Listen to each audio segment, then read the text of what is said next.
50 kilometre একটা নদীর যদি 10 জায়গায় ছোট ছোট করে বাধা দেওয়া হয়, তাহলে তো ওই জায়গায় গিয়ে পানি ধাক্কা খায়। বরেন্দ্র উন্নয়ন কর্তৃপক্ষ এরা নদী সর্বনাশ করার আর একটা করে পদ্ধতি অবলম্বন করে।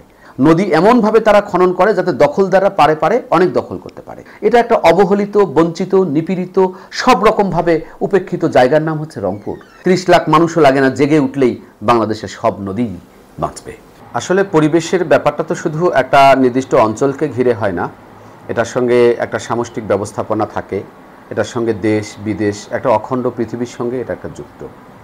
কিন্তু আমরা যদি রংপুরকে আলাদা করে চিহ্নিত করতে চাই যে রংপুরের ঝুঁকিগুলো কোথায়, রংপুরের অসুবিধাগুলো কোথায়, সেই জায়গায় কিছু কিছু কথা বলবার সুযোগ আছে। জাতীয় নদী রক্ষা কমিশন যে নদীর সংখ্যা নিয়ে একটা বই প্রকাশ করেছে, এটা খুবই দুর্বল একটা বই হয়েছে, ভুল হয়েছে। এটা আমরা বলি যে এই বইটা নিষিদ্ধ করা উচিত, একদম নিষিদ্ধ। কারণ বইটা থাকলেই মানুষ রেফারেন্স হিসেবে গ্রহণ করবে। এটাকে নিষিদ্ধ করে এটার একটা পূর্ণাঙ্গ তালিকা নতুন করে প্রকাশ করাটা উচিত বলে আমরা মনে করি। যেমন ধরা যাক এলজিইডি কাজ করে, সড়কের কাজ যখন করে, তারা যত জায়গায় নদী আছে তারা নদীর মাপের চেয়ে ব্রিজটাকে ছোট করে ফেলে। তাহলে নদীর জায়গার চেয়ে যখন একটা মাঝখানে একটা প্রবাহমান নদী, 50 কিলোমিটার একটা নদীর যদি 10 জায়গায় ছোট ছোট করে বাধা দেওয়া হয়, তাহলে তো ওই জায়গায় গিয়ে পানি ধাক্কা খায়, তাহলে ওখানে পলি জমে, স্তূপ হয়, এভাবে নদীগুলো তারা ক্ষতি করে। আবার যখন একটা ছোট সেতু দেওয়া হয়, দখলদাররা ওই সেতুটার মাপটাকে মনে করে এটাই হচ্ছে নদীর মাপ, তারপর থেকে তারা দখল শুরু করে দেয়। গেল এলজিইডির কাজকর্ম।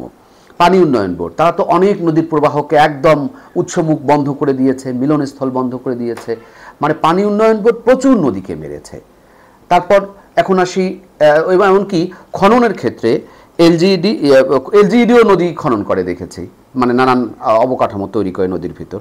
পানি উন্নয়ন বোর্ড, বিএডিসি, বরেন্দ্র উন্নয়ন কর্তৃপক্ষ এরা নদী সর্বনাশ করার আর একটা করে পদ্ধতি অবলম্বন করে। সেটা কি, একটা নদী খনন হলে একটা নদীর এক এক জায়গায় এক এক মাপ, তারা সেটা করে না। তারা একটা প্রজেক্ট তৈরি করে। ধরা যাক একটা নদী আছে 50 মিটার প্রস্থ, ওরা প্রজেক্টটা নেয় 20 মিটার প্রস্থ অথবা 15 মিটার প্রস্থ। তারা মাঝখানে 15 মিটার খনন করে। খনন করার পর এটার ওই 15 মিটারের দুই পারে মাটি ফেলে। আবার দুই পারে যে আরো নদী আছে, তখন নদী হয়ে যায় 3টা। মানে একটা প্রবাহকে তারা 3টা প্রবাহে বিভক্ত করে ফেলে। এরকম অসংখ্য ঘটনা আছে। এবং নদী এমনভাবে তারা খনন করে যাতে দখলদাররা পারে পারে অনেক দখল করতে পারে। আবার আমাদের বিআইডব্লিউটিএ-কে দেখি, তারা নদী খনন করে, তাদের খনন একে খুবই রহস্যপূর্ণ। যেমন কুড়িগ্রামে দুধকুমার নদী খনন করেছে, কোটি কোটি টাকার খনন, কিন্তু এই খনন করে বালু সব নদীর পারে। আমি একবার অনেক ইঞ্জিনিয়ারকে জিজ্ঞাসা করেছিলাম যে গতবার যে খনন করলেন একটু দেখিয়ে দেবেন বালুগুলো কোথায়। আমার সঙ্গে কথা না বলে ওরা হনহন করে হেঁটে যাচ্ছিলেন। হ্যাঁ, কারণ আমার সঙ্গে কথা বলতে, কারণ কোনো সবগুলো ধুয়ে নদীতে গেছে। আর যেখানে খনন হয়েছে সেখানে প্রচুর ভাঙন হয়েছে। মানে এত অপরিকল্পিত এবং অবৈজ্ঞানিকভাবে নদীর কাজ করা হচ্ছে, সেটা বলবার মতো নয়। এই যে তিস্তা নদীতে একটা মহাপরিকল্পনা গ্রহণের কথা আমরা শুনছি 2016 সাল থেকে। 8 বছর হয়ে গেল। টাকা লাগে, তখন লাগতো 8,500 কোটি টাকা। যখন 8,500 কোটি টাকা হলে হতো, ওই সময় সারা দেশে 3 লাখ কোটি টাকার মেগা প্রকল্প গ্রহণ করেছে সরকার। এই আমরা বলছি যে 3 লাখ কোটি টাকার মেগা প্রকল্পে এক বছরে যা সাশ্রয় হয় বা লাভ হয় বাংলাদেশের, মাত্র 8,500 কোটি টাকা খরচ করলে তিস্তায় তার চেয়ে বেশি লাভ হতো। কিন্তু এখানে এটা হয় নাই, কারণ এখানে প্রভাবক রাজনীতিক নেই, এখানে প্রভাবশালী আমলা নেই, এখানকার মানুষের দাবি দেওয়া করবার মতো কোনো মানুষ নেই। এটা একটা অবহেলিত, বঞ্চিত, নিপীড়িত, সব রকমভাবে উপেক্ষিত জায়গার নাম হচ্ছে রংপুর। মাননীয় প্রধানমন্ত্রী শেখ হাসিনা যতবার নদী রক্ষার জন্য অনুশাসন দিয়েছেন, এই অনুশাসন কোনো কর্মকর্তা বাংলাদেশে পালনের জন্য দায়িত্ব নিয়েছেন বলে আমাদের মনে হয় না। বাংলাদেশে কোনো স্থানীয়ভাবে কোনো রাজনীতিককে আমরা বলতে শুনি নাই যে মাননীয় প্রধানমন্ত্রী বলেছেন পানি বাধাহীন করতে হবে, আমি আমার জেলার সমস্ত নদীর পানি বাধাহীন করতে চাই। অর্থাৎ মাননীয় প্রধানমন্ত্রী বারংবার করে বলছেন যে নদীর পানি বাধাহীন করতে হবে। এত অনুশাসন আর কেউ দেন নাই।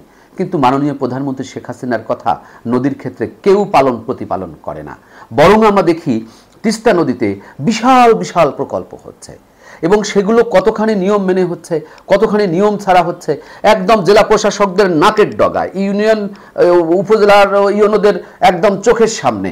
মানে সবাই তাকিয়ে তাকিয়ে দেখে। কি এক বিস্ময়কর বাংলাদেশ, কি এক অভাবনীয় বাংলাদেশ সবার চোখের সামনে একেবারে কিলোমিটারের পর কিলোমিটার দখল করছে, তারা শুধু চেয়ে চেয়ে দেখছে। এমনকি নদী পাড়ে যে মানুষ, তার যে সবচেয়ে বড় দায়িত্ব, সেও ঘুমিয়ে আছে। নাগরিক না জেগে উঠলে বাংলাদেশের নদীও বাঁচবে না, প্রকৃতিও বাঁচবে না।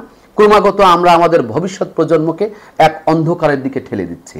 কিছু মানুষ পয়সা বানাবে, তাদের বাড়ি গাড়ি সব কিছু থাকবে বাইরে, তাদের এখানকার জন্য কোনো মায়া কান্না নেই। এজন্য এখানকার জন্য নদী পাড়ের যে সাধারণ মানুষ আছে তাদেরকে জেগে উঠতে হবে। যে দেশে 30 লাখ মানুষ প্রাণ দিয়ে একটা বাংলাদেশ হতে পারে, সে দেশে 30 লাখ মানুষও লাগে না, জেগে উঠলেই বাংলাদেশের সব নদী বাঁচবে। করিম চাচা, আপনার প্রিয় মানুষদের কখনো বিপদে ফেলতে চাইবেন না স্যার। তাহলে আমাদের বিপদে রাখা কি ঠিক হচ্ছে? এজন্যই বিজলি কেবলস সবচেয়ে ভালো ও নিরাপদ। ফ্লেম রিটার্ডেন্ট পিভিসি দিয়ে তৈরি বিজলি কেবলস, নিরাপদ আজীবন।